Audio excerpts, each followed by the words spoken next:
Hello, everyone. Welcome to the A and B podcast, where two blokes chat about some of the entertainment news that has occurred over the last week. I'm Alex Winfield, and I'm joined by Burke Manley. I said your name this time.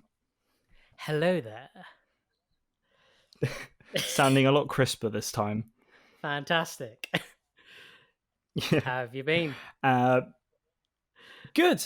I've been all right. I've started writing the first few scenes of a new script that I'm writing. This won't be the next project because we know what the new film we're going to make is, but this will be the one after that. Yes. Not going to say too much fantastic. because it's the first draft and things change a lot. But yeah, I'm doing a lot of that. Got a few more filming gigs lined up, even during a quarantine. But yeah, it's should be interesting. What about yourself? I'm good. I have mainly been doing a bit of sport. Sport? What kind of that's sport right. are we I've been talking trying about? to get fit. I've just been running Right. on a treadmill, man, like a hamster. But But yeah, I've mainly been doing that. A little bit of, comic book reading, that kind of stuff. And some gaming, some watching some various different shows. But otherwise, I haven't done much else. Yeah, well, there's not much else to really do right now, is there? No, not really. Yeah. Yeah. So yeah, segueing into that, you said you've been watching some stuff. What have you been watching over the last week? So after a good 11 months of being nagged by my friend, I got round to watching The Boys. Uh, it took a lot of convincing because at first, basically, in my old workplace that I used to work in a bookshop, and I always saw the cover of The Boys, and I always thought it was something to do with The Walking Dead. So I always tried to like avoid it. It does look like that. Yeah, it does look like that. Yeah, and then eventually I found out it was superheroes versus like capitalism, and I was like, I am all over this shit. Yeah. But, Yeah. Well, I was saying earlier, it treads the line of like too much edginess pretty well. It never really goes too far where I'm like, okay, you're trying too hard to be like edgy, cool punk rock or anything. I like to think because the first episode where that particular scene happens with A Train just made me just go, this is so stupid at first. Yeah. But then it kind of like, as the episode goes on, it gets better. Yeah, definitely. Yeah. And it definitely feels like this is what kind of would happen if these people existed like in the real world, like how businesses and marketing and all that would get a hold of them. Yeah, it's essentially they're actors, really, aren't they? Yeah. Yeah, they definitely. Yeah, they are. Yeah, how they have to always pretend to be like good guys. Yeah. But it's a very clever concept, and obviously we'll discuss it in more depth once I've finished the series. But at the moment, I'm on like episode 6. I've watched quite a decent amount actually since last week. I've watched about 5 films, and I've started a new TV show as well. So I've watched. Have you seen the new Netflix movie Extraction, the one that everyone's talking about with Chris Hemsworth? Is this the one that's produced or written by the Russos? It's produced and written by the Russos. Yeah. I've not seen it. I've heard of it. Well, it's different to most Netflix movies in that it's actually watchable, and but it's really well made, and Chris Hemsworth's actually really good in it. He's using his actual Australian accent, and there's this really amazing like 11-minute one-shot action scene. I mean, it's clearly been cut together, but by a bunch of other long shots. But unless you were looking for the cuts, you wouldn't really tell. But it's really, really good, and it's cool to see them set. We'll see an action film set like in another country, like India, and most films when they're dealing with drug cartels and all that, drug gangs, they're always like Mexican. Whereas it's kind of interesting to see like this happens in other parts of the world, just outside of Western countries. And it's not like afraid to really kind of push the envelope. Like there's a bit where the bad guy just throws children off a ceiling. Jesus Christ. Wow. Yeah. And it's kind of, and it's kind of like you think right at the last minute, he's going to like, let go of them, but you know what I mean? pulling back. Yeah. But nah, just yeeting kids off roofs. Damn. And I kind of respect. But yeah, and there's this one knife fight in particular where it's so well choreographed. It's really good. I'm not going to say it's like 10 out of 10 or anything like that, Mhm. but it's definitely, it's just nice to have something new right now, Birkin. It's just nice to be able to watch something new. And then I watched, of course, another Bond film. Getting through them slowly, I watched The Man with the Golden Gun with Mhm. Christopher Lee.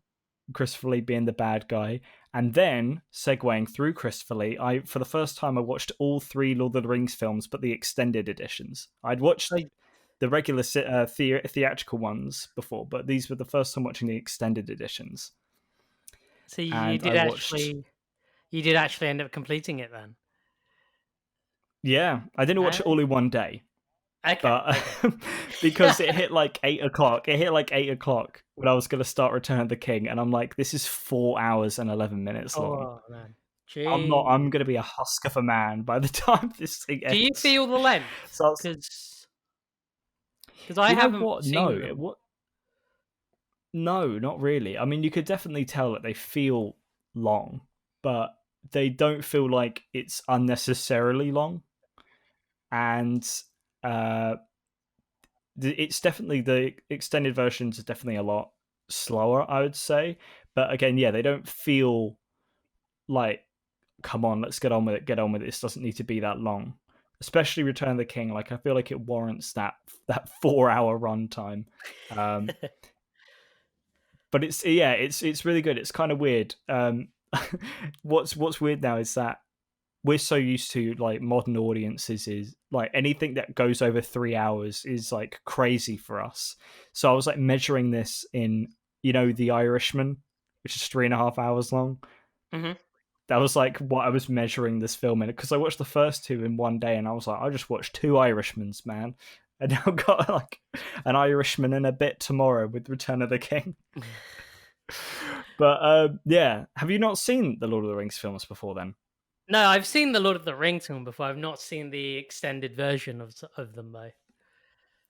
Okay, yeah, because that's the thing. Yeah. I watched them for the first time like last year, and I know that's like blasphemy to so many people.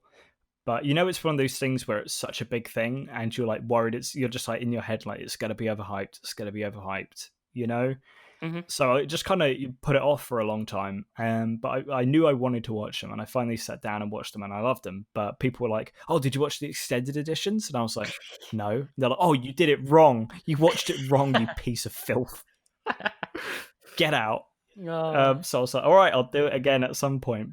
But yeah, I just thought, why not give it another go? But yeah, fair. they're really great. They're really great. And there's parts in Return of the King which will, I don't know, always makes my spine tingle, Birkin. Gives me the shivers. Like chills. Yeah. In that regard, Real. what do you think of the Hobbit trilogy? I mean, I don't think they're terrible. Like, I know some people think they're awful, and I just think they're Uh-huh. fine. It's not like it doesn't. I mean, for me at least, I mean, it might. I mean, because again, I'm not like a huge fan at all. Because I know there are people who know like every character and where the land that every background character came from. I'm not like that even in the slightest.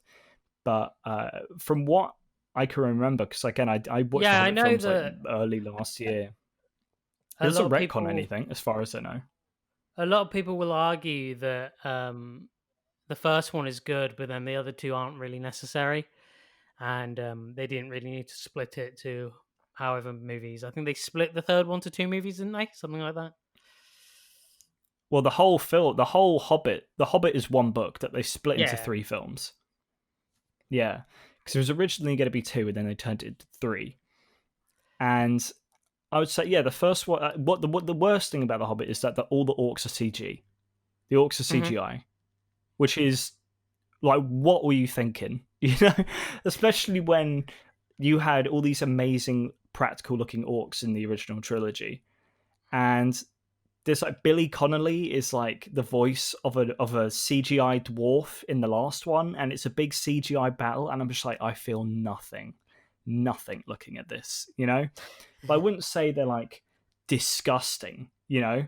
There have been other films, you know, that have set in the same world of other franchises that I think are way worse, you know? I would say the first one's good. The second one I really liked. The second Hobbit I really liked, but the third one I thought was just kind of, you know, it was fine. You know, that's my way to describe the Hobbit trilogy. Fine. Third one It's is harmless. Like, the third one is Battle of the Five Armies, right? it is, yeah, Yeah. Okay. yeah. Yes.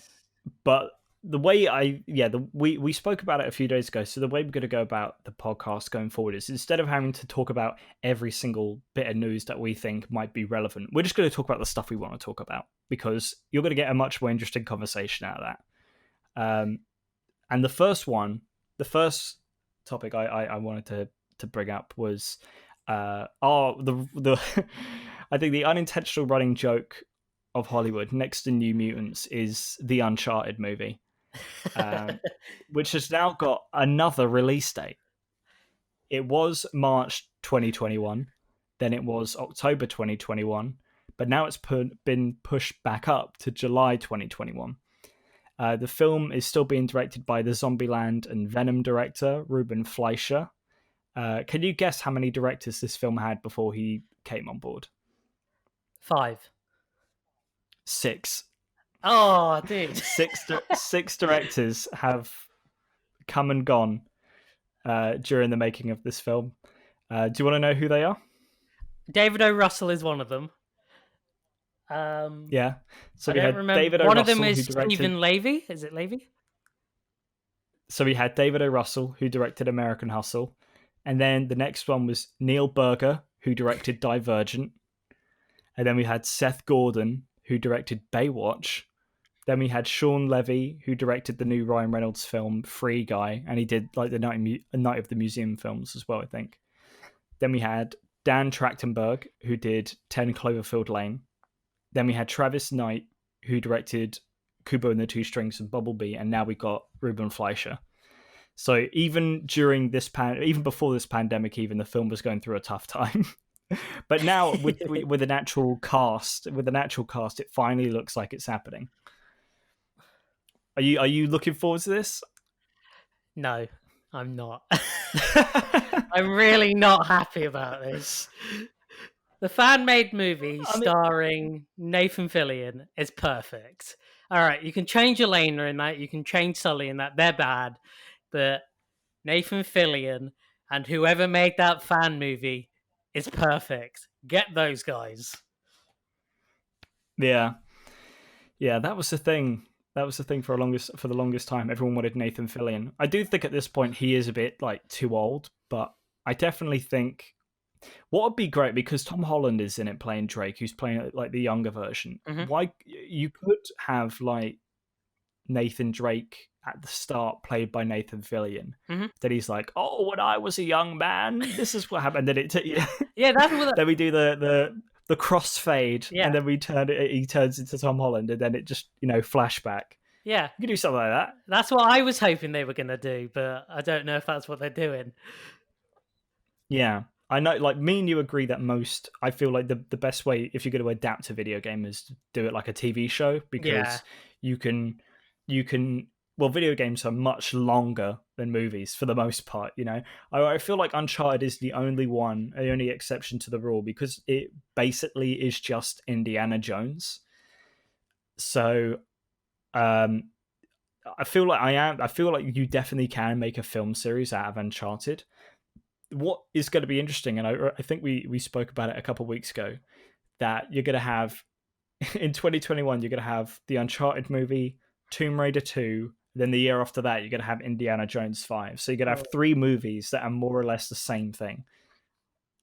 Isn't there meant to be like a National Treasure 3 coming as well? Oh, I hope so. I actually have a soft spot for those films. Exactly, which is, again, that's like... You're going to be able to get them in a bundle set. Oh, God. I don't know. The lawsuit saga. It's going to be the new MCU, isn't it? This treasure hunter genre that they want Yeah, to explore into. yeah, yeah. It's gonna be interesting. Again, like I'm interested if they're actually gonna if they're gonna write their own original screenplay or if it's gonna be. I'm assuming they're going to, but you know how in Uncharted 4 with young Nathan Drake and his brother, and then in Uncharted 3 you had him in India and how he met Sully. Yeah. Like, do you think we're going to see that? Do you think we're going to see at least this, the stuff in Uncharted 3? I think we'll probably see the stuff in Uncharted 3 and it'll be crossed in with Uncharted 1, I feel like. But I think it will be the story of the first one, but slightly different. Because obviously, you can't do that exact story because obviously it's already been done and he's a completely different age. And it's obviously meant to be a young Nate, right? So it'll probably be the flashback stuff in Uncharted 3, but with a bit of a difference to it. Because obviously, it's still got to Yeah. incite the fans who are fans of the game to go out and see it rather than just playing the game. Mm. I think there's a very high chance that if they do turn this into like a trilogy, the third one will end with them about to go on the beginning of the journey of the first one. Oh, that could be quite But cool. yeah, so it's kind of like they don't have to worry about people say, "Oh, they adapted it wrong" or anything like Hmm. that. Do you think they're going to do anything supernatural? Because the first three had supernatural elements, but the fourth one was purposefully very grounded. What do you See, think they're going to I was literally about to ask you the same question. Um, do? Personally, I prefer the grounded stuff because it just So do I. felt more emotionally impactful compared to the whole Yeah. supernatural element. Because the supernatural element, to me, just makes it feel like an Indiana Jones clone, while the more grounded stuff gave it its own heart. Yeah. Yeah, I didn't know that the Uncharted games were supernatural until because the first time I played them was when they came to the PS4 with the Nathan Drake collection, Mhm. and I knew I wanted to play them, but I had no idea they had anything supernatural in them. So I just remember playing the first one, and I was like, "What? What is this?" And Oh, then like, is it the second one? You had like these furries that lived in the mountain that would come chase after you with like yeah, horns. yeah. I think it was the whole Shambhala stuff that they And had. then the third one, you're in a city and the city's falling apart. Yeah. Yeah. But I still loved them. I still loved them. It just took me by surprise because I did See, prefer the fourth one in that it was more realistic. See, that's the thing. When I was playing the fourth one, and I didn't, and the game felt really long, and I was like, "Oh, this game must be like 30 chapters because we haven't had the supernatural twist." And then the twist didn't happen, and I was like, "God, that feels so weird that there wasn't a Yeah, supernatural twist in this." yeah, yeah, yeah. I'm definitely interested to see how they're going to go about it. I mean, I prefer them to do something more realistic. I think maybe hint at a supernatural element in the first one, just in case they put something supernatural in this and people get turned off by it. Maybe kind of Yeah, ease into it, you know? yeah. I Because for mean, the general public, the general public, this is going to be like a whole new thing to them, so they don't know what it is. So if they see again, furries leaping from mountains with horns growing out their heads, it might turn people off. did the Tomb Raider movie have supernatural elements in it? Because I'd actually never got around to I, watching it. you Because know I know what? the game did. Yeah, I couldn't tell you because I haven't seen it. It's been on my Because I Netflix know list forever. Because the movie is based on the first game, but I don't know if they cut the The supernatural element or not. 2013 one, yeah. Yeah. Yeah, well, the Walter Goggins character from that movie isn't in the game as far if I can remember. The first Oh, right. movie, no, the first game even from memory. I own the PS4 version because it was going for like $2.99 recently. Uh-huh. So it's downloaded, but I haven't played it since like 2013. It had something to do with like Ghost Samurai, Yeah, it something was a like that. samurai thing. Because I remember you were on the Yeah, ship going in towards Japan, and then there's a storm. yeah. Yeah. Well, the opening of the game was pretty much adapted almost like shot for shot in the movie. I remember it had Lara Croft leaping off the ship and all that, like Hmm. almost exactly the same. Yeah. But I'm interested to see what they're going to do, because if it if it finally exists, I wonder how it's going to affect them going forward. But Do you think that speaking of oh before no, you carry on. before you move on, do you think Sony just has a huge crush on Tom Holland? Yeah, he's Hollywood's sweetheart right now. He's the new Brad. He's the new Chris He, Pratt. I don't know if he's the new Chris Pratt, but he's definitely. I feel like he's definitely could be like I'm getting the same vibe from him. You know, when you had a young Leonardo DiCaprio, almost like Okay. that. Yeah.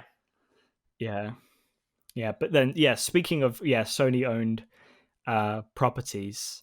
Of course, Sony own the Spider-Man franchise, also including Tom Holland, but they're also doing Venom, Venom 2, Morbius. They talked about a Craven movie, and for the longest time, we just called it like the Spider-Verse, didn't we? Mm-hmm. Well, do you know about this? Do you know about what I'm about to Yeah. say? Yeah, I know exactly what you're about to say. Yeah, well, Sony have now got a name for this universe, and it's not Sony Spider Verse or anything cool like that. It's Sony Pictures Universe of Marvel Characters, or Spunk for short. Oh God. Are you ready? Are you ready for Spunk, Birkin? Why have they called it this? This is a terrible name. Like, it's It's a very terrible wordy. name. It's really wordy. Oh, Spunk's coming for us, Birkin. Just call it the Spider Verse and be done with it. Jeez. I know, because they say universe of Marvel characters, like they own other ones outside of the Spider-Man character, when they don't really. Just No, they don't. Spider-Verse sounds cool. It sounds cool. It's also already Sony Pictures established. universe of Marvel characters. That's such a mouthful. You, Doesn't roll off the tongue whatsoever. alternatively, you could have just called it Sony Pictures Spider Verse.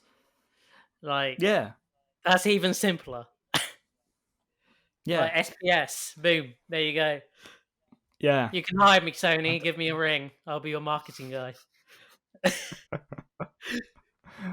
I can't wait to see what Spunk has to offer.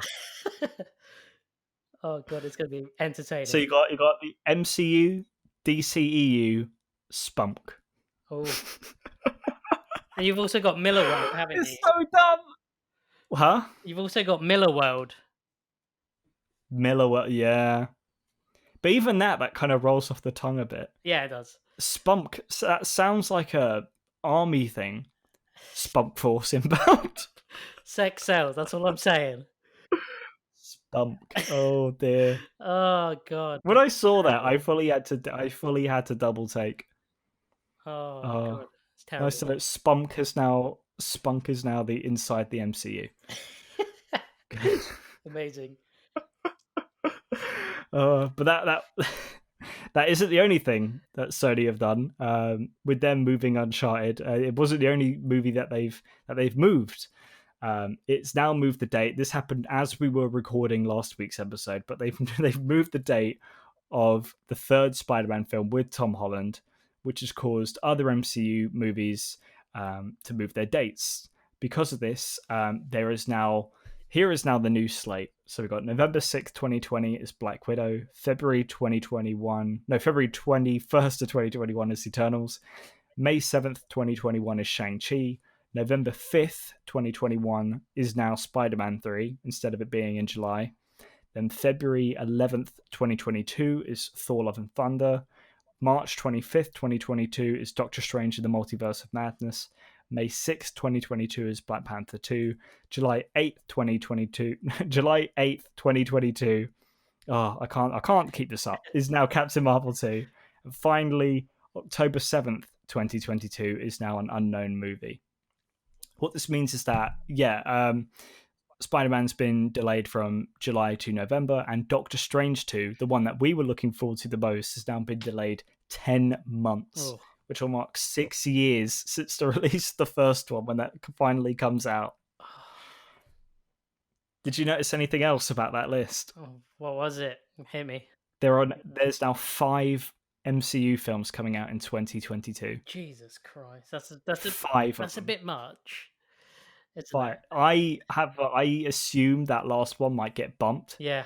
But the unknown one is heavily rumored to be Blade, seeing as that's like the only one that they've announced. There are other possibilities at Ant-Man 3 or Guardians of the Galaxy 3, but they haven't been officially announced yet, whereas Blade has. Who have they? So it's looking like 20. Huh? Who are they looking to cast as Blade? Has that been confirmed yet or not?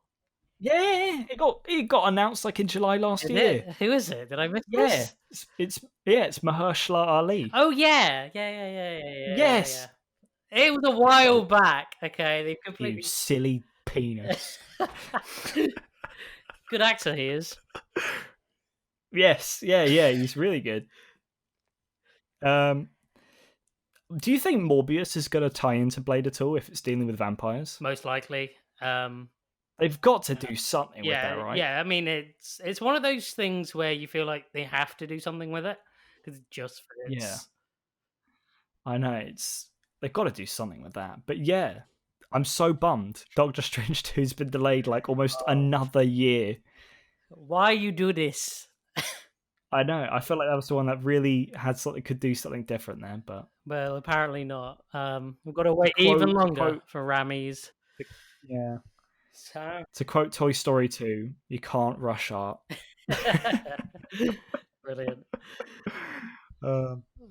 But speaking of Disney-owned movies, Disney's not like slowing down as well with their live-action remakes. They've done all the big ones now by the looks of it. You know, they've done Cinderella, Lion King, Aladdin.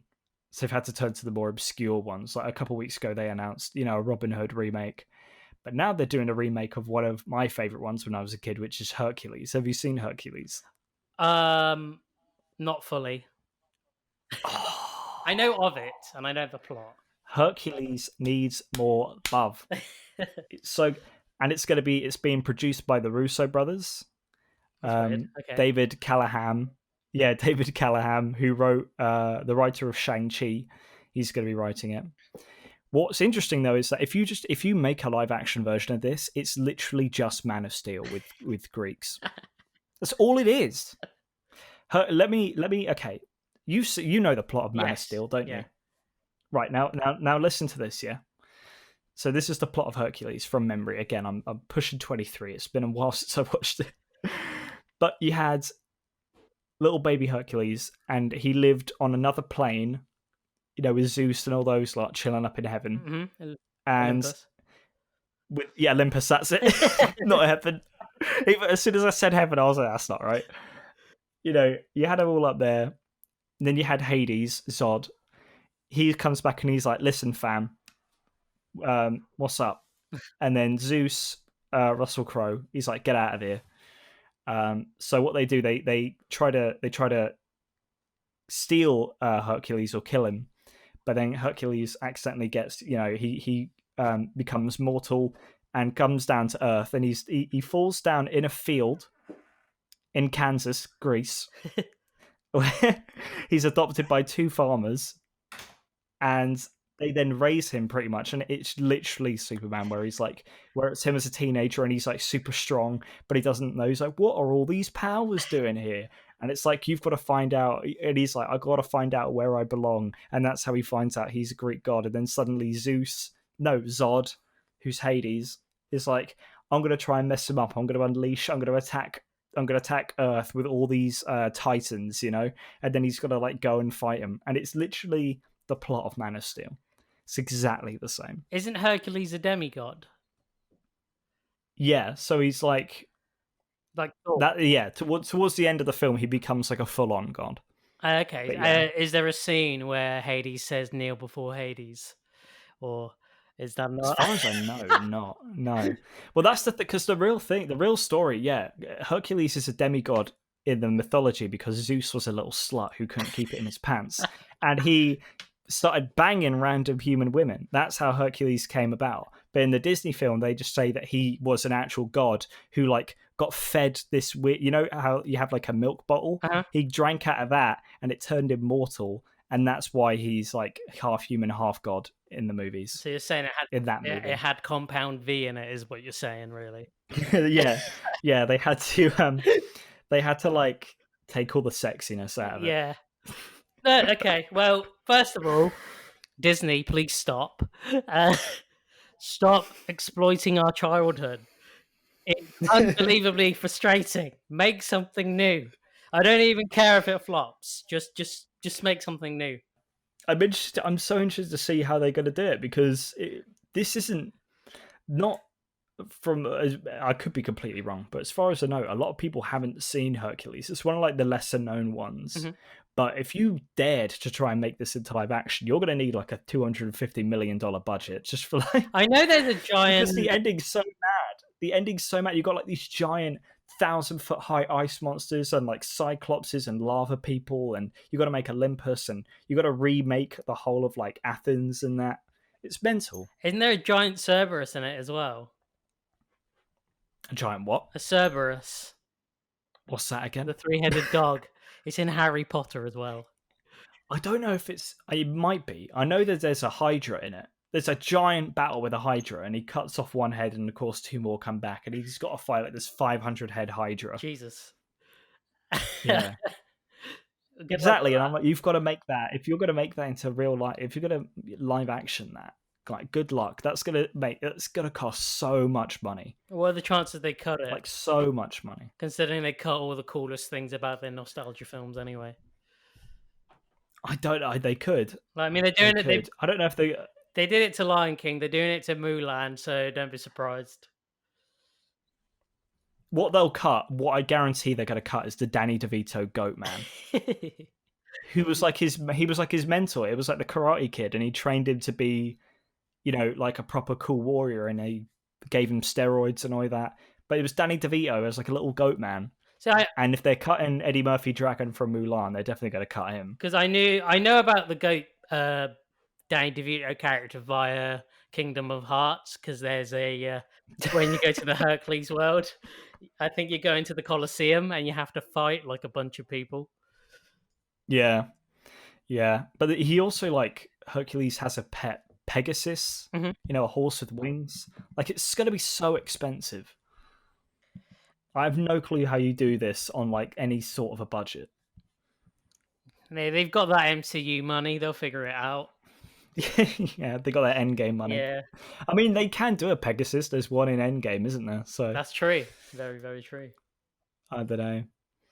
But yeah. I'm not that fussed about these live action remakes or anything, because I'm not like obsessed with my childhood films or anything like that. But this one was just like, I remember that being a huge favorite when I was a kid. And I'm just like, how on earth are you going to make this and like not be 300 million to make, No, that's the thing. But yeah, like, because of the just sheer amount of action.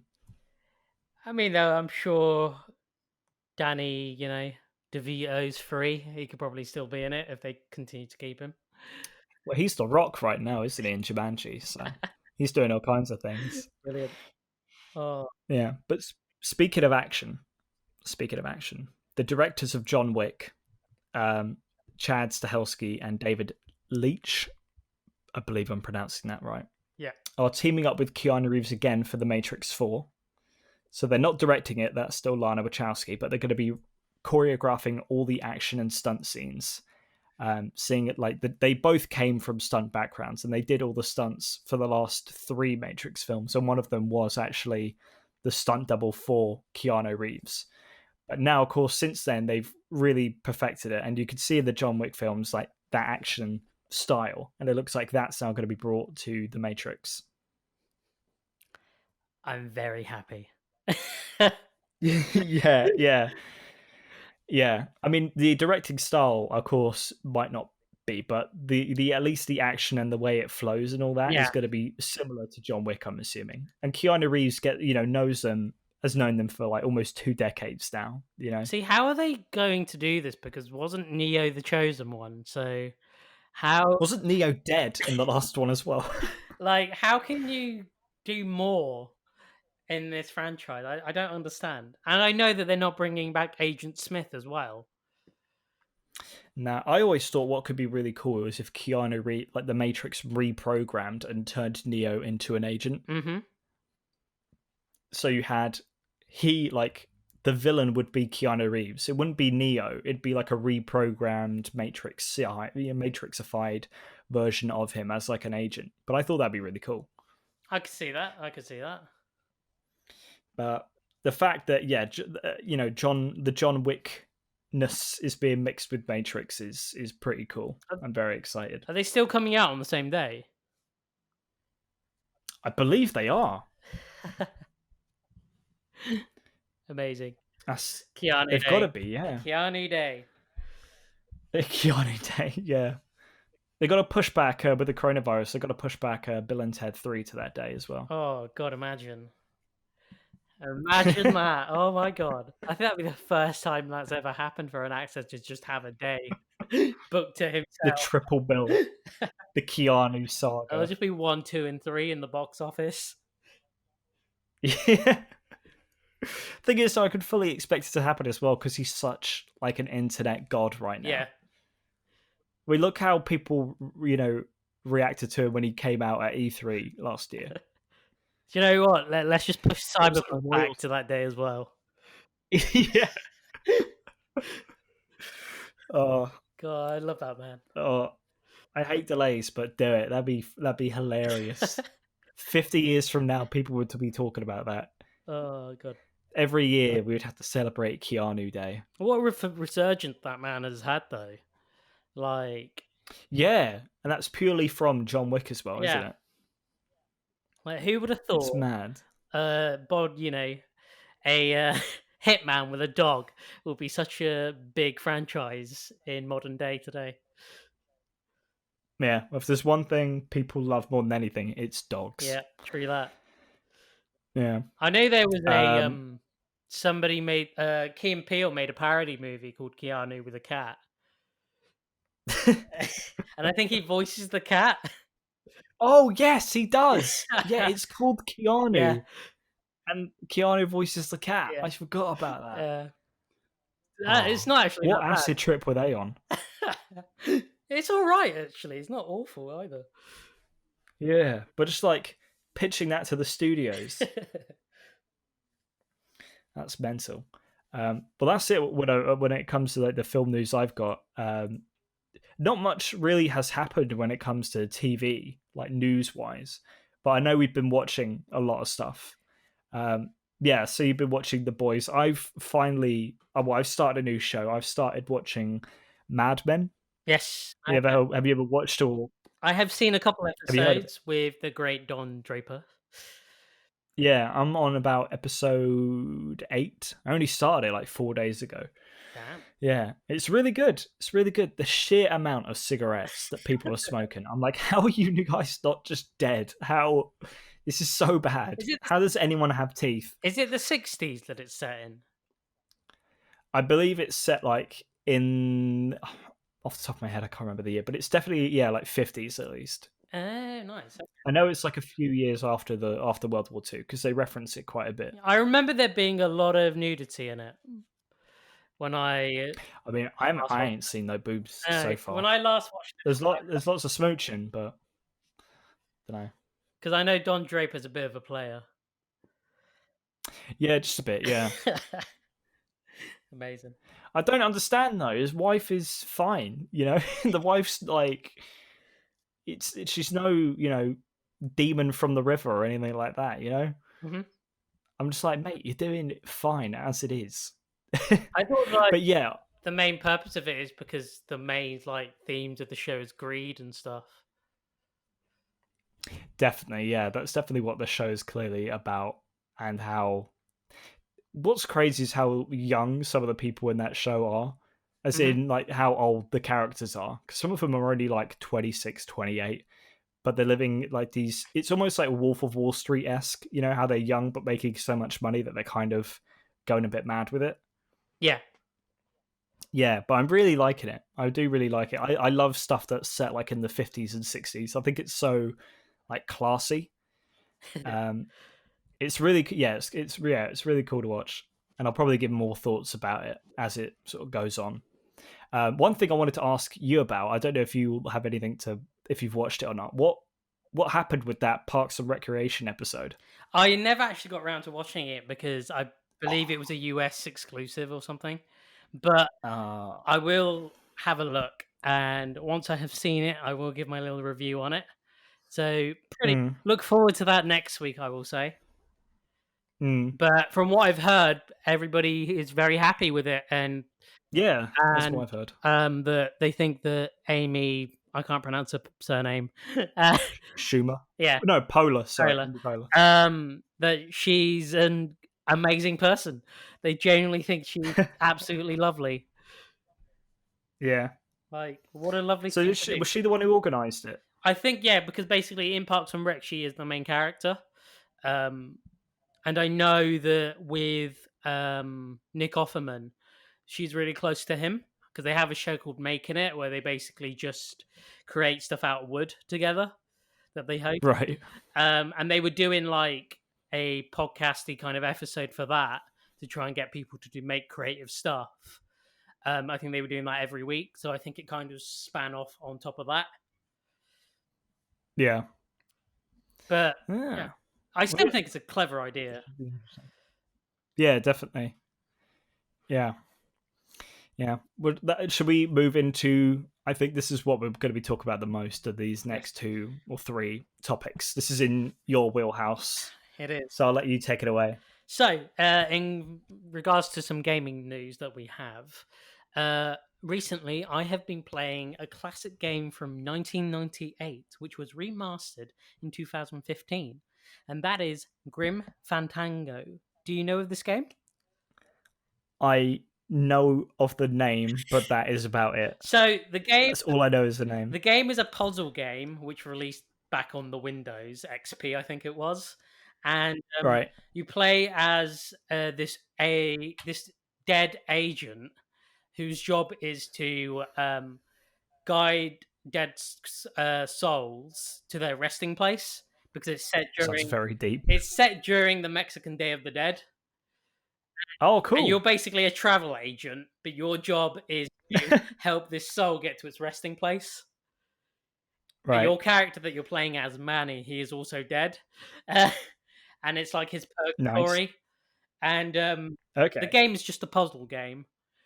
But it's not even the fact that graphically it's not amazing. It's, it's not one of those kind of games. It's mainly more, it's got nice witty writing and it has a little bit of heart to it, which is quite nice to see. Yeah. So I've been mainly playing Yeah. that, and the writing is very self-aware of itself, and it's quite funny in that regard. Yeah. That's cool. Yeah, I've definitely heard of it, but that was about, like, I didn't know what it was about or anything like that. But that sounds cool. That sounds definitely interesting. Yeah, I know it meets this Art Deco style of like this noir essence to it. But yeah, otherwise, what have you been playing? I've been playing good old Assassin's Creed Oranges. Just been doing. I mean, I beat the main story, and I've done a lot of the side stuff, but I've never played any of the DLCs. They were going really cheap, so I was like, you know what, I'm gonna dive back into these, see what this is all about. But yeah, that's about it. To be honest with you, that's about it. I've been trying the new season of Modern Warfare and just getting my ass repeatedly handed to me. But yeah, that's about it. How have you been? What's been happening? How have you been finding Origins, the new DLC and such? It's good. What's cool is that they, from the top of my head at least, because I haven't played Odyssey because I refuse. But this is like the first DLC that actually continues the main story in a way. Like, I know Syndicate beforehand did this thing with Jack the Ripper like 20 years later, but this feels like almost like the sequel. It's called The Hidden Ones, and it's set like 8 years after the events of the first one. But Bayek's got like an actual proper assassin outfit and all this kind of stuff, and it's really quite cool. Oh, this is pre the assassins being established. Well, yeah, the whole point of Origins is that it's literally like at the start of Origins, there's no Brotherhood, there's no nothing, and Bayek is the person who finds the actual Brotherhood. And they're not called assassins; they're called the hidden ones. But they eventually turn into the assassins. I remember at the and how end of Origins, they connect it all together with the Bayek's love interest actually being the like legendary assassin that's one of the statues in Assassin's Creed 2. yeah, and then people were like, "Oh, why is Bayek not in that little tomb?" Mm-hmm. But then people were saying, "Oh, but if you're an assassin, isn't the whole point is that people aren't supposed to know who you are?" And everyone's like, "Oh, wait, so this legendary assassin Amunet must have been really bad at her job if everyone knew who she was." They sold out. They sold out. That's why. Yeah, yeah, yeah. Oh. Yeah, but then I look at my brother playing Odyssey, and there's people like flailing around with like lightsabers and shit, and I'm like, what is this? What is that? Oh god. That's not the franchise I like. But No. no, so I kind of I know the basic story of that game, but that's about it. Well, Yeah, we'll talk about it a lot more later.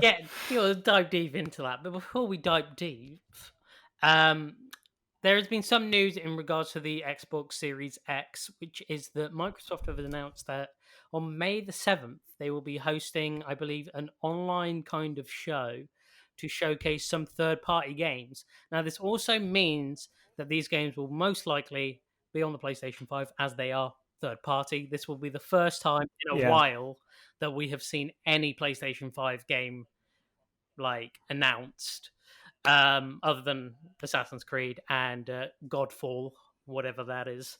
And yeah, it's very interesting because they've also announced that in June they'll be hosting another Xbox event, which will be their first party stuff. What do you make? yeah. That's that's their stand-in for E3. I'm assuming. Yes, I think so. Isn't it that one in June? But I like that they can kind of, instead of it all being shown at one point, they can kind of get this stuff out throughout the year. Mm-hmm. So I kind of like that we're seeing this in May and then this in June. Like it's nice that we have something to look forward to repeatedly. It's not like, oh, we got June and then that's it, and then we've got to wait until the thing comes out. Because I'm assuming they'll probably do something similar like in August when Gamescom was meant to happen, because that's just been cancelled as well, hasn't it? Yes. So what I believe this event is most likely to be is that because usually at E3, it's not just Xbox or PlayStation or Nintendo that are there. You do have your Square Enix, you do have your Ubisoft, your EA, etc. So it might be that Microsoft has gone to them and said, "Why don't we just host a collective like show just to have something out Yeah. there?" It could be something like that. Because, like I said, it is third party stuff, and obviously, all the third party stuff you do see will be running on the Xbox because it is a Microsoft event. But it might just be an easier way to get the stuff they wanted to show at E3 out. So don't be surprised if you do see your FIFAs at this event or your Madden, Your Call of Duties. your Call of Duties, your Maddens, that kind of stuff. I'm doubtful you'll see Yeah. anything Final Fantasy related because Square Enix does have a closer relationship with Sony. But we'll see. But I am excited. Yeah, definitely. I mean, even like I don't have the Xbox One, but seeing anything related to next gen, I just love the evolution of technology, and I'm excited to see what these things are actually going to look like in action. Mm-hmm. What they're gonna, how they're gonna play, all that kind of stuff, and when you see it on the Xbox Series X, that's literally how it's going to look on the PS5. Yeah, exactly. That's the thing. Like, even if you're not a Xbox fan, I still recommend watching this event because, like I say, it's third-party stuff. This is stuff which will be on the PlayStation. So even if you're a PlayStation fan or whatnot, it's still worth watching this event because this is going to be the stuff you're going to be playing next gen. Yeah, and I'm still going to watch the one in June as well. Yeah, exactly. It's good to see the competition. Yeah. Yeah. And then I'm assuming within that time, I think it's got to be this month, we're going to probably see more announcements. Like Sony's going to announce that they're going to do something similar, right? They've got to. It's most likely, yeah. I think Sony will end up doing something at the very least in July once the last PlayStation exclusive has dropped in Ghost of Tsushima. That's Yeah. my belief. I think at the moment they're not doing anything because they don't want to kill the hype and sales for these next two games which are coming out. Mm. Because I think logically that does make sense because people could literally just be like, "Oh, I'll just buy it on the PlayStation 5," that kind of stuff. Yeah. Yeah. Well, they could show maybe another trailer for the for those two games as well. But yeah, they've got to. I think, but at least by within the next month, we're gonna see probably what the PS5 is at least gonna look like. And do you think we're gonna find out what the price of the Series X is gonna be at this May event, or do you think they'll wait till June? Oh, I don't know because usually Microsoft goes first with the pricing. Um, Yeah, I think we might actually see them go first again. Yeah, I think we'll definitely get a price. Personally, I can't see either console costing 500 quid. Um, I don't think they can, especially when we're coming out of so many people are currently yeah, unemployed and I all think that. most likely looking at it between 400 and 480. I cannot see it being 500 because they did try and do that with the PS3 and it flopped ridiculously in their face. Um, so yeah, that's what I think is what we're looking at. I can't see it being any more than like 450 personally. But we'll have to see. Yeah, Time. yeah. How much was the PS4? The PS4 was like 340. 350, something like that. 340. 340. Because I remember the Xbox One was like almost £100 more because it came with the Kinect. Yeah, it did. That is correct. Do you remember the Kinect? I do remember. Oh, the Kinect. Connect. I've got my old one for the 360, like in downstairs. How many somewhere. games did they have on that? I don't feel like they actually utilized it. Yeah, I don't know. I've got a handful. That was one of those things where I didn't even ask for it. My dad, I think, just bought it for himself because he just wanted to see it. Didn't ask for it. He was like, "Look at Alex, look at this," and I was like, "Yeah, it's cool." But I knew even at the time when it came out in like 2010, I was like 13. Uh-huh. Even then, I was like, we do not have the living space for this to like scan the whole room, To be fair, because you needed like a whole football field for that thing to work. that reminds me of PlayStation Move, which was also a terrible idea. It's like, Yeah, it's because Wii was such a big thing, wasn't it? And everyone was trying to they were all trying to just jump on the Wii wagon. banging. Wagon. That's what I meant. But essentially, Yeah. moving on from that and keeping on PlayStation, there have been some saddening news, which is that The Last of Us 2 story leaks have been released online. Now, this is due to someone at Naughty Dog feeling unhappy with the working conditions due to the pandemic and the crunch time they've been under. So they have decided to leak story details, the ending, as well as screenshots. Now, I personally have not seen these because I decided to drop £150 on the collector's edition of this because why the hell not? And I'm trying to avoid this as much as I can, but it's very saddening to hear something like this. And I know I've heard there's been some backlash, but I don't want to go too much into it.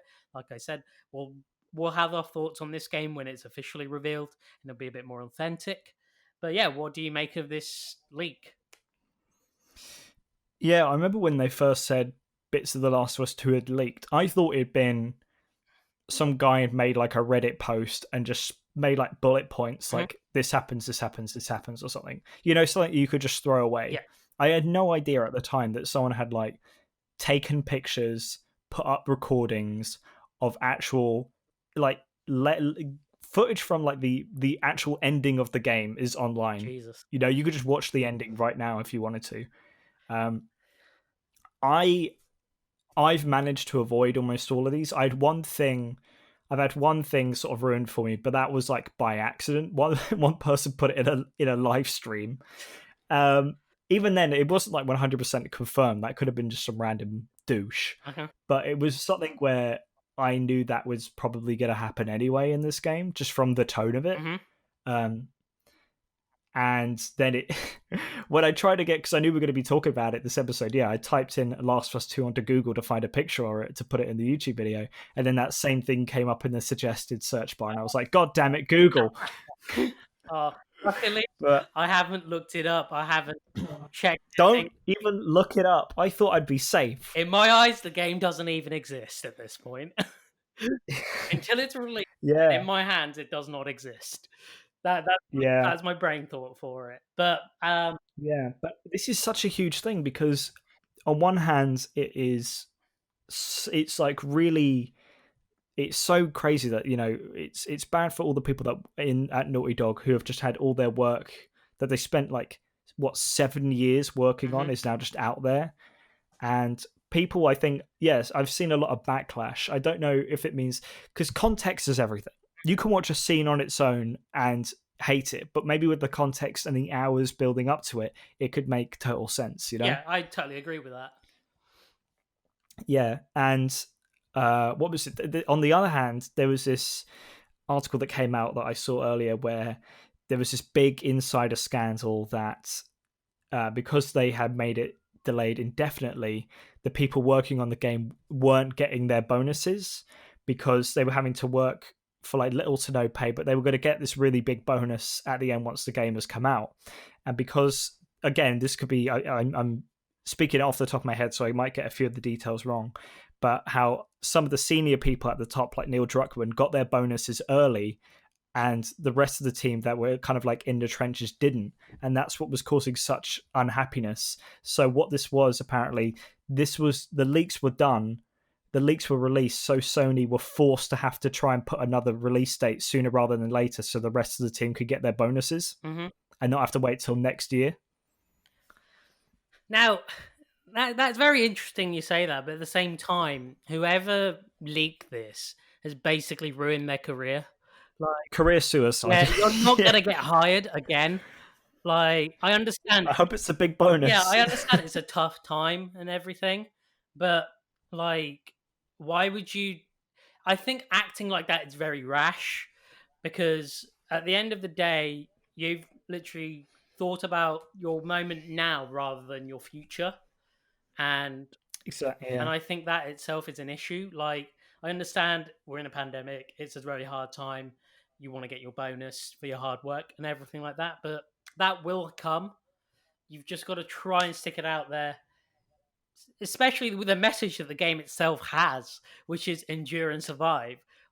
Like, ironically enough. Yeah. But yeah, I understand from like the trenches point of view, but at the same time, I don't think Neil Druckmann should have got a bonus. I think had he not got a bonus, people wouldn't have felt the way they did.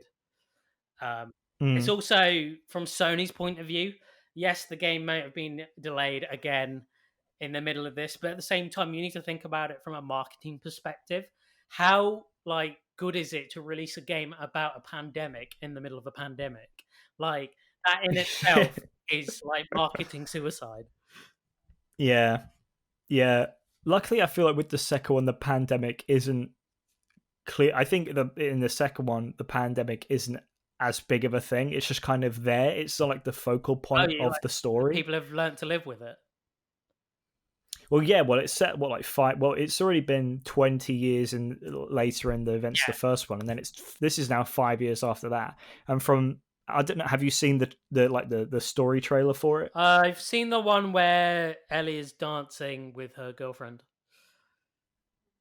Yeah, but yeah. So there is like a trailer which gives sort of context as to what the overall story is about, and it's very much like the infected are barely even in that trailer, and it's mostly Ellie just hunting down this group of humans that just takes place in this apocalyptic world. Oh, so they're going down the more fear the humans, not the infected route.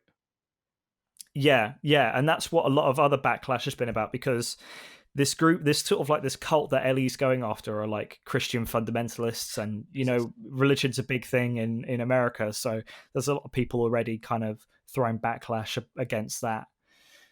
So yeah, it's an interesting one. I'm still uber hyped to check it out. Now that I know that there's this religious cult thing, I'm even more hyped. I love anything about cults. So Yeah. I'm on board even more now. Yeah, yeah. Um, I'm super interested to see what this is all going to be about.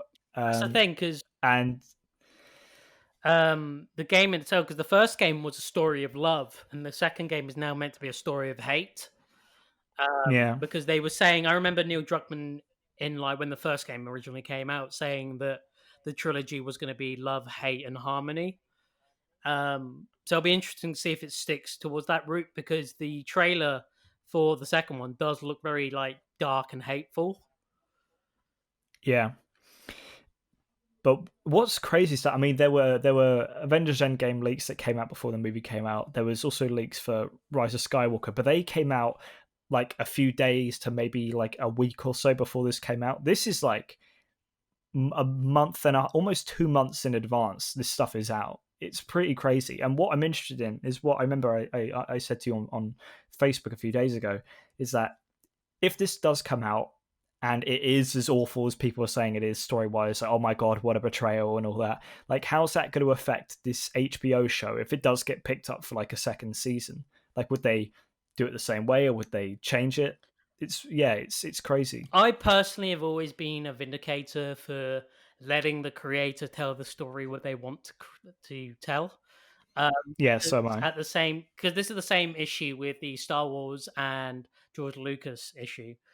I believe that the person who has made the story should be allowed to tell the story they want to tell, but at the same time, you need to consider the characters that have been written and making sure nobody's out of character. Now, if a certain event happens that the fan base does not like in a story, I still say stick with that story until the end, because you don't know what the end result is that the creator has written for that character. Now, if the end result Yeah. is terrible and betrays everything else, then okay, you have a point to protest. But at the same time, this is the brainchild of Neil Druckmann. Let him tell the story, the story that he wishes to tell. Yeah. This is his like creation. Like the same with the like the Star Wars prequels. Like I don't like them, but I could accept that they're canon because that was George Lucas that did it. The same way with people could say about Game of Thrones season 8. Mm-hmm. I mean, when season 8, I think, is different because it was written by two other people, whereas when the last, if ever, which it probably won't, if ever that last Game of Thrones book comes out, even if people don't like that, I can still respect, like, this is his story, though. Yeah. Like, this was his story, and this is a story that he wanted to tell. Exactly, because like you get people complaining that studios get too involved and meddle with a story, but you can't also complain that the director or the story creator gets too involved in his own story and misses story points without that story being complete. Yeah. Yeah. Yeah. But I'm super interested. If anything, this has kind of got me even more excited because I'm like, oh, what happens? What happens? That's the thing. Like, And even when I do find out a spoiler to something, my of course, like a little part of me goes, oh, I wish I didn't know that. But then another part kicks in where I'm like, oh, how does that happen? yeah, I can. Like, how do they get to that point? That's the thing. I personally am, very excited for this. Like, even if with the backlash and everything like that, until I've authentically experienced the game myself, I can't make a judgment on it by just reading it. Like, because this is the issue. Like, Mm. for example, in Star Wars, with the whole Luke Skywalker thing, personally, I don't like it. And when I read it, I didn't like it either. But the thing is, I could have hated that, but it been done well on screen, and I might have liked it. And that's the When you say the whole Luke Skywalker thing, what are you referring to? Like, you talk about Last Jedi or something? yeah, the Last Jedi stuff. Okay, I thought you said like the original trilogy. No, I no, hated no. that Darth Vader was his dad. Oh, really? No. Oh, no. Could you imagine? Yeah, but that's the thing. Like, okay, this could happen to a certain character. This is what you've read, but at the same time, if it's done in a certain way that is effective that you see, then it can work still. Like, for example, most of us knew what was going to have to happen to Arthur Morgan, right? Let's be honest. Yeah, we all knew that he's not really going to be walking out of that. Yeah. I personally like the way that is handled. Now, Yeah. in an alternative world, that could have been handled poorly. And then you could have read it and been like, well, that's crap that happens. And then you've seen it and then it's handled poorly. Then you can go out and complain about it. But until we've seen Yeah. whatever happens in what way, just reading it, you can't say much out of it other than I don't like that. Because, like you said, we don't know what context that happens in. We don't know what the build up is. We don't know what happens between the characters, the emotions they go through, the relationship change, that sort of stuff. Yeah.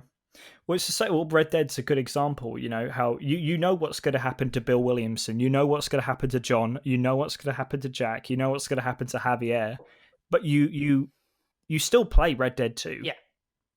Like Better Call Saul, you know what happens to Saul in Breaking Bad, but it's still an amazing show, and it still keeps you tense.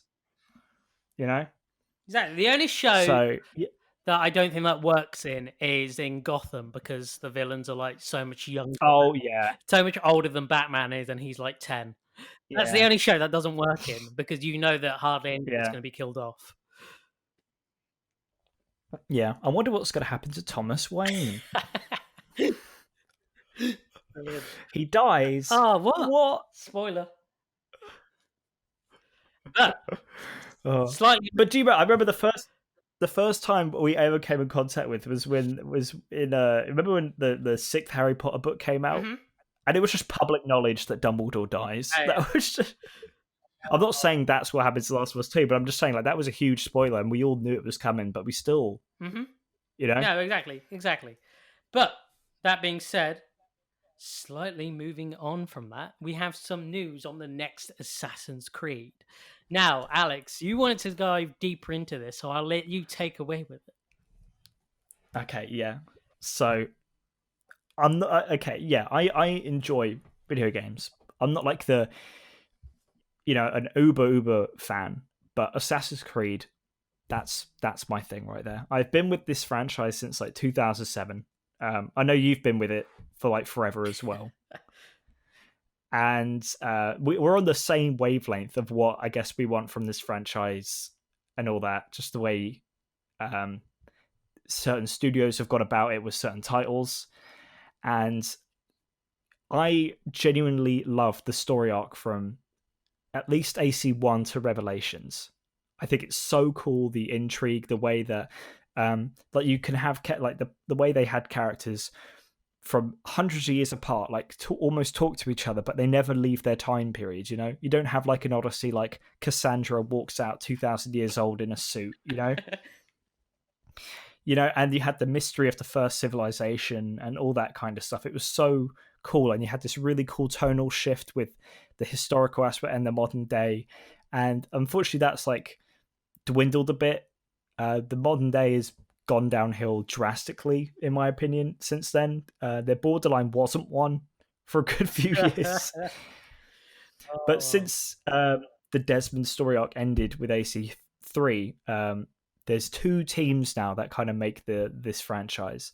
There's Ubisoft Quebec, who made Syndicate and Odyssey, which are general audiences like them, but within the AC community, they're not the most favored parts of the series.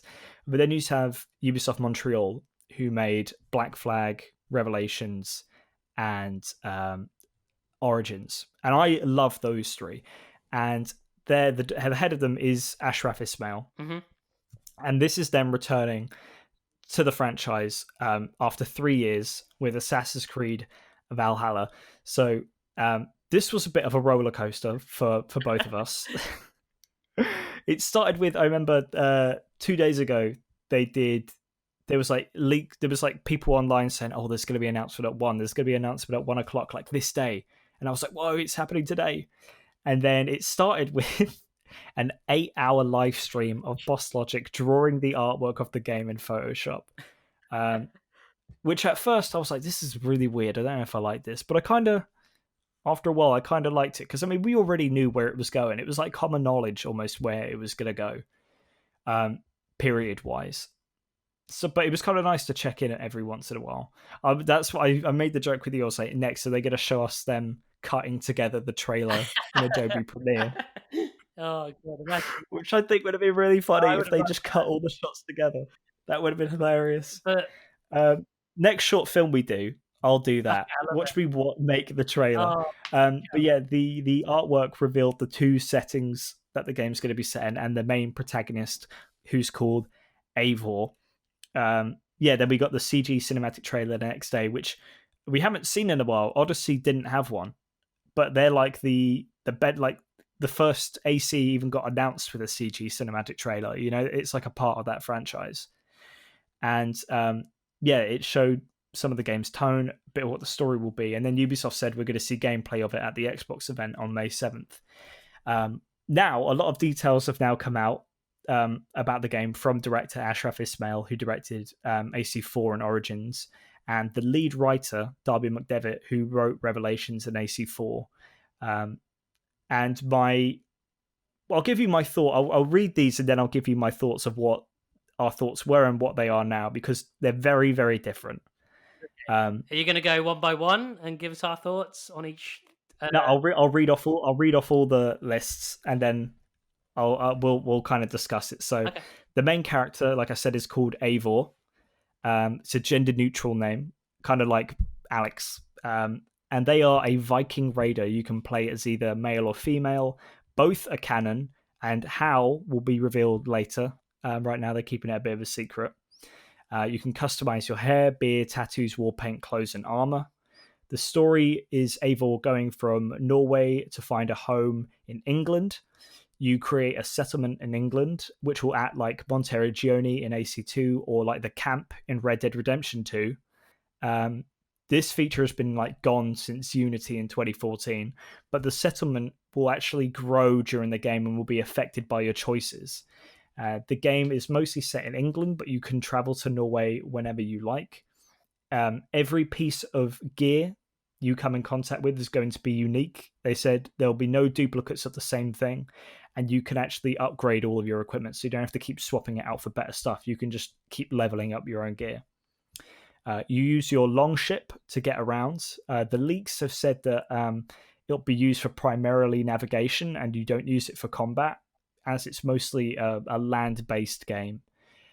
There are going to be surprise locations that you go to, but they're being kept secret for now, so it could potentially tie in to other franchises. For example, we know we go to London, there could be a syndicate thing there. Your political alliances or allegiances, either combat decisions and dialogue choices, can influence the world of the game, so you must choose carefully to protect your home, because it won't just affect you and the story, but the actual settlement itself. The skill tree is now a skill graph. Your progression is based more on skills and gear as opposed to the level of your character. So this could mean that they're scrapping character levels entirely. England has 3 major cities that you can go to, as well as all the other kingdoms in England you can go to. But there are 3 major cities, being London, Jorvik, which is now modern day York, and Winchester, which is where you and I met, Birkin. Yes, We lived there. We lived there for 3 years. We did. Yeah. Which King Alfred ruled over. There's a big old statue of him, and it looks like he's going to be the villain. Yeah, but they've said that he's going to be a very dynamic character, and he's not like a full-on, almost kind of like how Hatham was in AC3. Mm-hmm. You know, so how the assassins will be involved is being kind of kept secret, but it's essentially the same story of Edward Kenway from AC4, but in a new way. Eivor's own path will join with the assassins in England, and they work together for a common cause. Whilst this is happening, Eivor is gifted a hidden blade, which he puts on the top of his wrist, which you can see in the trailer. This is done to intimidate his enemies, as he does. He's like, "This is such a cool weapon. Why do I need to hide it?" They don't go into further detail to avoid spoilers, but they're basically saying, and they hint at that they're wording it here the exact same way they worded it with Edward in AC4. Basically saying that by the end of the game, you're going to be an assassin with a proper hidden blade. Narrative director Darby McDevitt says in the trailer commentary, when you play this game, you're not just in a Viking game, but you are in an Assassin's Creed game. You can have a robe, with a hood that you can manually take on and off whenever you like. The dialogue choices have been altered in a way that Eivor has their own personality. So every dialogue choice matches that character, like in The Witcher 3 with Geralt. So it won't be like Odyssey, where there's a lot of choices, but a lot of the choices are just black and white, and Alexios and Cassandra are just like a blank slate or a husk, you know? Um, because in Odyssey you can it like the scripted cutscenes didn't match up with the dialogue and the character that you had built. Like the whole point of Odyssey was that like Cassandra was hunting down this evil cult because they were killing innocents. But then if you want to, you can kill innocents. You know, it doesn't it doesn't make sense. Uh, Social stealth will be returning after 5 years. In what capacity is currently unknown. However, there's been some interviews since then saying that you'll be able to like hide in mud and hide in snow from your enemies and stuff like that. And finally, Darby McDevitt, the lead writer, has addressed that the modern day too. He's addressed that as well, saying that this is something he's been wanting to do for years, but he's never been able to do it. Like the idea he has for it.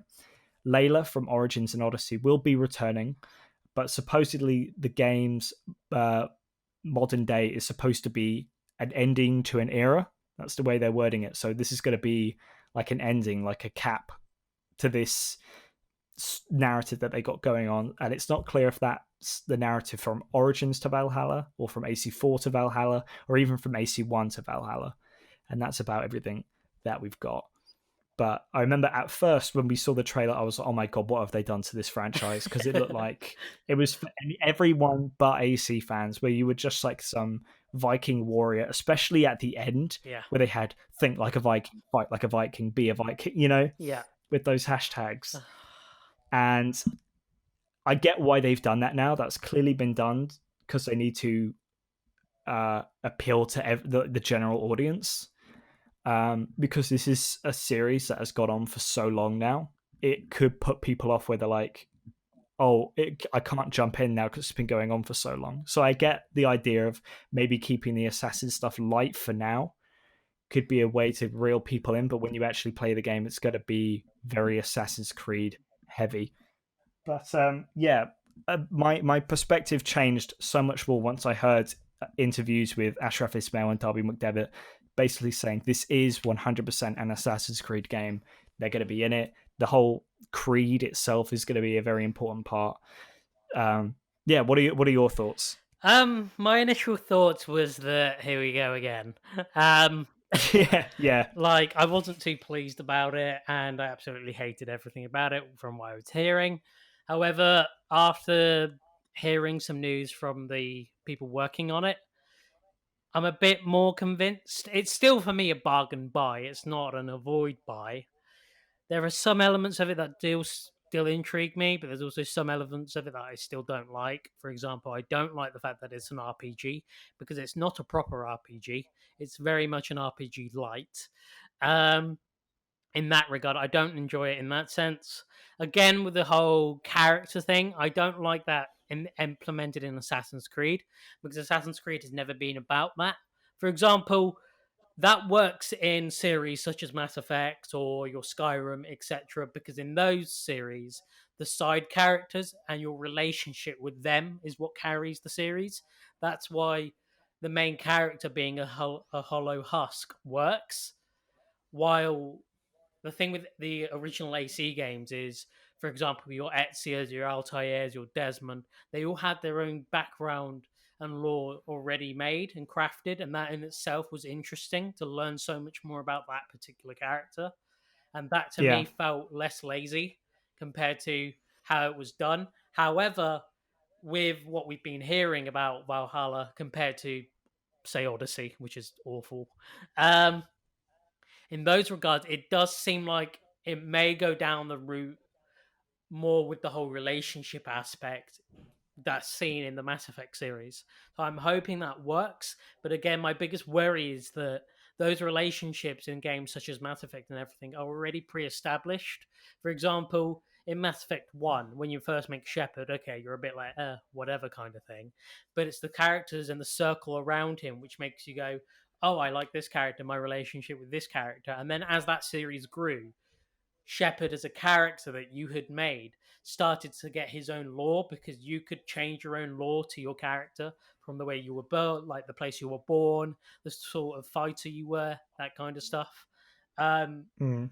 but like I said, the more I hear about this, it's a bit more positive compared to Odyssey. So that's good. I love the fact that settlements are coming back. That makes me very happy. Um, that was actually an aspect of one of the games I did dearly miss. Um, but yeah, my favorite thing about this is that we're finally getting a conclusion to that story from like Assassin's Creed 3. That's not in a comic book. Yeah, that was outrageous. Oh god, when you told me that, I was just there like, what? Because I've been sat here, right, waiting for a conclusion to that, and then you tell me it's in a comic book. I only. Do you want to know how I found out about How that? did It's because I was like, I was exactly the same as you. I was like, what happened to that Juno girl? So I went on the Assassin's Creed wiki and looked her up, and I scrolled down to the bottom, and they were like, oh yeah, they tried to reincarnate her, and they just like turned the machine off. what? And I was like, excuse me. What? So Desmond basically sacrificed himself for absolutely nothing. Oh, there was this whole. I haven't read the comics whatsoever Oh god. because, but that I when I heard that I was like, this is a joke, right? Oh um, god. I'm I'm not holding my breath when they said they're gonna cap off No. this modern day trilogy. I'm assuming that means the modern day story will keep going, but what this story that whatever it is they're trying to do, that's gonna be finished. I do think knowing Darby McDevitt because he is such a fanboy. Mm-hmm. He's like really if you watch his watch his writing with Revelations in particular, they go really deep into what the actual tenets of the creed are, and I wouldn't be surprised if they bring back people like Sean and Rebecca and Miles. William Miles did appear in Origins, and they set up this whole thing that Layla was going to join the Assassins and that she was going to be trained by them. Mm-hmm. And then the next game made by Odyssey, they just abandoned that, and William's not even there or anything. I think what happens in that, from what I can remember, is that William like sends you a couple of emails or something in the game in the modern day part. Because I knew you could go into the modern day area and just like walk around your like animus and stuff like that, and you could check your emails like you could do in Origins. Um, Yeah. there's also a British flag that can be seen in Odyssey on a wall, which I think was just hinting on the location of the next game. Uh, Well, there was actually they Ubisoft do this quite a lot in the Division 2. mhm. There is one I think it's in like a museum. There is someone put, oh, what's this? And it's a pic. It's like this old Viking like artwork on a wall, like in this museum in the Division 2, and it's somewhat. It's like it says Valhalla on it, and it's someone with this long cloak, helmet on like a long ship, and in their hand it looks a lot like an apple of Eden. Oh, right. And that's where like the rumors began that is this a hint, and then it turned out to be one. Okay, that's kind of cool, I guess. Yeah. But yeah, because I personally don't trust Ubisoft as the company. They've let me down way too much. Yeah. Again, I need to see more of this before I can judge it. My initial reactions from hating it have kind of tampered down a bit. I'm more on the board of like, let's see what happens, kind of thing. Um, I Mm. would like this. I would like AC to return to what it was. I think they really have to. I think this one, it looks like this is using the same engine as Origins and Odyssey because they kind of have to because this is going to be a cross gen Hmm. game. Similar to, I think it's going to be very similar to Black Flag, how Black Flag used the same engine as AC3, where it plays on the 360 and like the Xbox One. But then the year after that, that's when you get the proper next gen one. Um, but what was I saying? Well, yeah, I think this is going to be the ending of this like little RPG trilogy thing that they're going for since Origins, and I think they really do have to shake it up after this one. Even though it looks like the RPG elements are going to be changed, a lot of them, Hmm. into ways that us two particularly like. I think they definitely have to alter this franchise in another way soon, See, which is what they seem to do. My biggest issue with the RPG elements is the fact that this is a series based on history, and history is already Yeah. predetermined. You cannot change it. So, how can you say that my character has said something different compared to what my friend's character might have said? Like, I get it, it's still a video game, but this entire lore is based around history. So, that in itself does not fit the lore. Could you imagine Ezio being even slightly as iconic as he is now if you got to choose what he said? No, definitely not. Exactly. Yeah. Like, we saw that kid, we saw him as a baby, and then as an old man. Like, we've basically Yeah. lived his life. Yeah. But like, who are the two? Like, who are the big ones people love? People love Ezio. People love Altair. A lot of people love Bayek. You know, and what do people love their personalities? But it's definitely with Ezio, and it's because Ezio is a really cool, charismatic character. You know, it'd feel weird if we were the ones who made him that way. Yeah. You know, and I feel like it's almost being done because you know how a lot of people didn't like Connor because he was very stoic and all Oh, that. it's I so feel like boring. this is their way of being like, oh, see, there can't be a bad character. You just made him that way. That's your fault, audience, not us. You made him that way. You God, know, it's just I feel like that's their way out. it's just very lazy. Like, I don't mind this RPG history game thing that they've come up with, right? But just make a different franchise. What you've initially done is you've done what Konami did with Metal Gear Solid Survive. You've slapped on the Metal Gear name on a zombie simulator game or whatever the fuck it was, just to try and get more like cash. Like, I don't get why they just didn't make an RPG history game and just keep Assassin's Creed, Assassin's Creed. Like, yes, I understand people complained about some of the gameplay in Syndicate because it was getting dull and stale, but we weren't looking for you to completely reinvent the wheel. Like, we were looking for you Yeah. to just make an interesting assassin with a decent story that tied into the modern day with just some different new mechanics in the game, which wasn't just copy and pasted over. Now, I actually think assassin wise, not like modern day wise, but I think Unity was actually really going in the right direction. I think it definitely wasn't the best start, but that was definitely the direction that I wish they kept going in. But because of the reviews it got, they just kind of abandoned it and they went, okay, let's just do an RPG thing instead. see, I don't mind Unity. I actually quite like that one as well. Yeah, so do I. Yeah, I like it more than Syndicate. Yeah, yeah. Like, I understand Unity was a very buggy game, and the story wasn't amazing, but it wasn't terrible. Like, I'd take Unity over Syndicate any day personally.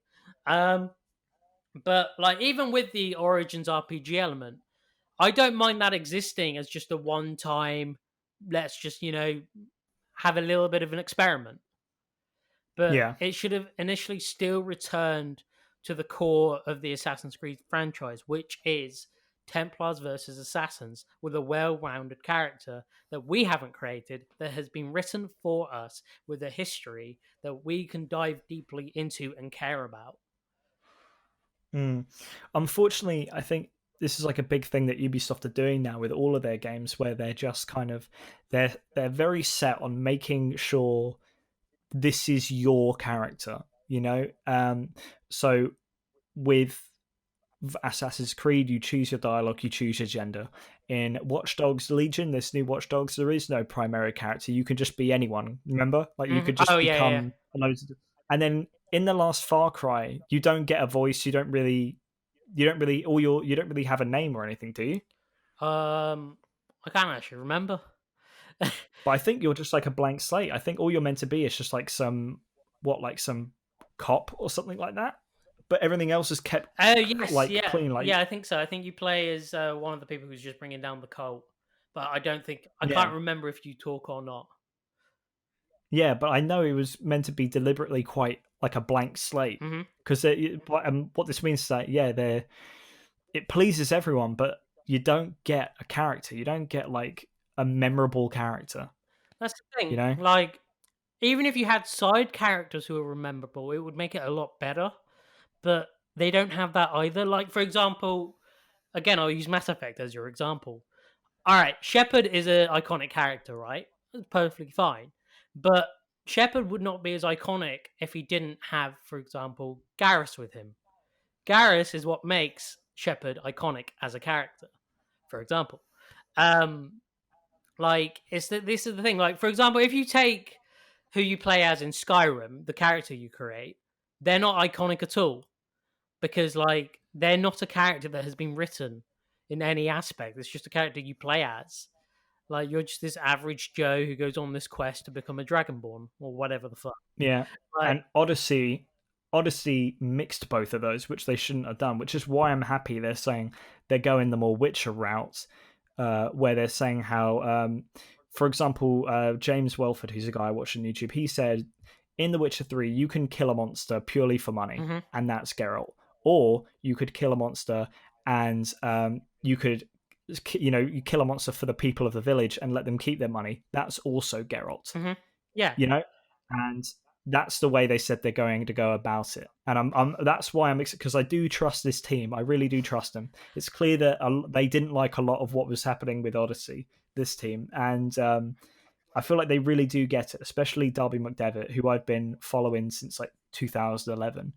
And I am excited to see what this is going to be, their interpretation of it. And I'm excited to be able to, like, when they say you can explore all these four kingdoms of England, like, how expansive is that?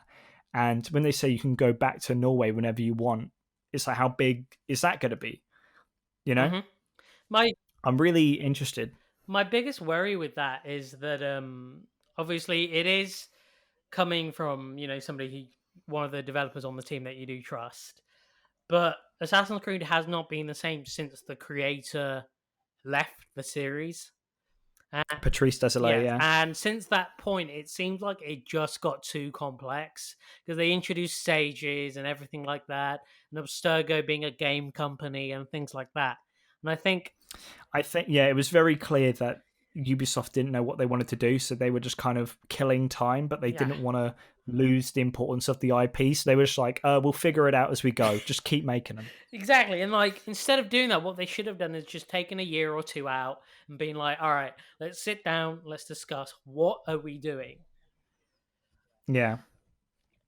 Which is what they did in between Syndicate and Origins, and what they've now done here. Like, there was a year in between Odyssey and now this. But I'm hoping, maybe after this one, don't make them yearly releases. Please don't, because we're probably going to get one next year. Because that's what happened with Origins and Odyssey. You had Odyssey came out the year after Origins, so I wouldn't be surprised if we get another one next year. But I really hope they don't make it every 2-3 years. One thing I'm hoping is that the voice acting is not terrible. Please. Well, the person they've got for the bloke, at least, I don't know about they have announced who the female actress is, but I from the top of my head I don't know from anything. But I know the male actor is from the Viking show. He's The Last actually Kingdom. From the Viking show. Well, he's from the show The Last Kingdom, which is literally what this is about. It's about Vikings. He plays a Viking coming to England that takes place in England, called Canute. It's got King Alfred in it and everything. It's literally the exact same premise. So do you think it'll be based around the Viking show and the Last Kingdom show? Do you reckon it's going to just follow that plot? It might do, because it is like a big thing, but also the last season, season 4 of The Last Kingdom literally came out a few days ago, and now this has been revealed, and they both star the same person. But that's the thing. I really hope that they've dropped the whole supernatural element, not to the point with the is it the issue? Not that plot, but more in the sense of like fighting your, Minervas, and like I don't want to be able to fight Thor in this game. Okay, save that for God of War. I don't want that. Don't make me fight Thor. Don't make me fight Loki and all that shit. Please drop all of that. Yeah, well, luckily none of that was really in Origins, and when they did have stuff like that in Origins, it was like a dream sequence, whereas in Odyssey it was like, oh, look what the piece of Eden's done to this person, and it was like set in reality. See, I miss those codec puzzles you had in 2, where you would solve them and you'd find out that, like, I don't know, that Nikola Tesla had a piece of Eden and all that stuff. That was just like expanding the lore. I love doing that. Yeah, I think it's one of those things where that was all better off when it was just a mystery. Yeah. And the more and more they kept exploring it, the less and less interesting it got, to the point now where no one really cares. You know? That's the thing, because I remember the first one where Lucy frees you from Abstergo and you're having the whole bleeding effect with all the symbols. It was It was really cool. like, I believe they completely dropped the bleeding effect, haven't they? I don't think it happens anymore. It happens very, very vaguely in Origins, I can't. but it's not even like a big deal. It's because Layla at one point says, "Oh, I can see the ghost of Aya like leading me to where her body is in this tomb," and that's it. I don't. And they don't even make a big deal out of it. It's just like, "Oh yeah, this is happening." Yeah, I can't remember it being in Odyssey or not, but like with the whole like when in the first and second one when Desmond was having it and he was like going mad and everything, I was like, oh, this is so intriguing. But yeah, he was able to relive a memory of Altair without even being in the Animus. Yeah, it was It was really cool. It was very, very cool. Like I still remember, I think it's in the third one where you jump on from the top of the tower in New York. I think it is. Yeah. That itself is very cool. But like I said, hopefully this series now has a direction and that it's going in the right way. But again, we can't say anything until at the very least we've seen a gameplay trailer. Yeah, so by next week we'll be able to talk about it a lot more, Yeah, as well as some other, big, stuff that's going to get shown. Exactly. Yeah. But before we go, I have found out some more information. Oh. So, returning to the Last of Us leaks, apparently, Okay. The leaker is not from Sony or Naughty Dog. That's what. How did he get it? I don't know. Naughty Dog and Sony have come out saying they are not affiliated with us, so it wasn't a worker like there. So I don't know how in the hell they've managed to get these leaks. We had to get it from somewhere. Maybe someone gave it to them and we're just going to give you this. Yeah. We're going to give you this. Do whatever you want with it. Yeah, because that's what it must be. Because if they're not affiliated with them, then how else? Unless they've somehow been hacked, I don't know how else you would get this information. But yeah, I mean, it must be like we're going to give you this, and if I just turn around and it just happens to be, and if I turn back around and it's suddenly online, I won't say anything. FBI informant. Yeah. I think it's pretty much how that happens. Jesus, but hopefully, like if nobody has done it and it is somebody who's just like hacked into their account, then like that's really upsetting for everybody who has worked on this. Like, I am just imagining now some person's like at his mate's house and he's got all the cutscenes on like a memory stick, and he's like, I'm going to put this memory stick on the table and I'm going to leave the room to go to the toilet. If I come back and it's gone, I'll pretend I didn't see it. But his mate, he's actually like surrounded in Doritos and all this shit. Yeah, he's a keyboard warrior. Yeah, drinks nothing but Mountain Dew. Oh god.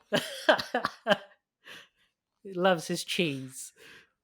Oh, God. This is the longest we've gone on for. I know. It's a special. It's a special. Well, yeah, I think, that's the thing. It's so much has been happening now. It looks like things, well, now we seem to be on our way out. We seem to have passed the peak of this whole pandemic. So things are starting to kick back up again. I got an email from, because I was meant to be working on some actual film sets later this year, and I got an email from the agency saying things are good, like pay attention to your email, stuff is getting ready to start back up again. Fantastic stuff. Which is exciting to hear. It is very exciting. Watch how I've now breached an NDA, and they're like, you're not doing anything. No, but should be some exciting stuff, and hopefully this is it, and there won't be a second wave of this or anything like that. I bloody hope not. I'm getting cabin fever. I'm just gonna start crawling up the ceilings in a minute. I'm just gonna become the origami killer, sit in my basement from Heavy Rain. Bloody hell. Oh god. But right. I hope you've enjoyed the show, everybody. Yeah, I've enjoyed this jarringly long episode of us just ranting about Assassin's Creed. Oh, God. That's what this is going to be. We're passionate about Assassin's Creed. That's going to be the title. Brilliant. Oh, Yeah. Anyway, yeah, we've got our social media links in the description below. I am planning now. I wanted to get a few episodes done like this first, but I am planning to move them onto iTunes very soon. So hopefully by next episode they'll all be on podcast services on your phone, and that's you can listen to them, on your mobile, or on your mobile when you're in your own you know home gym, when you're in your home gym. yeah yeah doing that Joe Wicks workout. You know it. Yeah. All right. Well, I shall speak to you all next week. I say speak to you all. It's just one person, isn't it? But I mean, there we are. Adios, people. Adios. Bye.